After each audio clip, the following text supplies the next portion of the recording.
Princess of Wales ছিলেন Diana.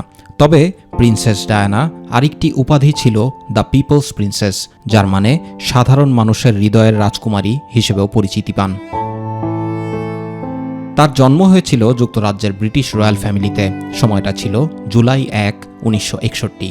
সারা পৃথিবীতে তিনি ছিলেন তুমুল জনপ্রিয় একজন প্রিন্সেস। তবে 1997 সালের আজকের দিনেই ফ্রান্সের রাজধানী প্যারিসে এক গাড়ি দুর্ঘটনায় পৃথিবী থেকে চিরবিদায় নেন তিনি। যে গাড়িটিতে ডায়ানা ও দোদি ফায়েদ যাচ্ছিলেন সেটির চালক হেনরি পল। মৃত্যুর সময় প্রিন্সেস ডায়ানার বয়স ছিল 36 বছর। সেদিন ফ্রান্সে ছুটি কাটাচ্ছিলেন ডায়ানা ও দোদি। মধ্যরাতে রিটজ প্যারিস হোটেল ছাড়েন তারা। গন্তব্য ছিল রু আর্সেন উসেতে দোদি ফায়েদের অ্যাপার্টমেন্ট।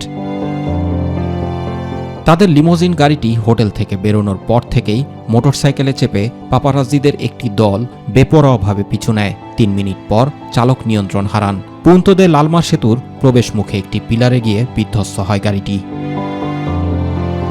জুবায়ের রহমান, মাই টিভি নিউজ।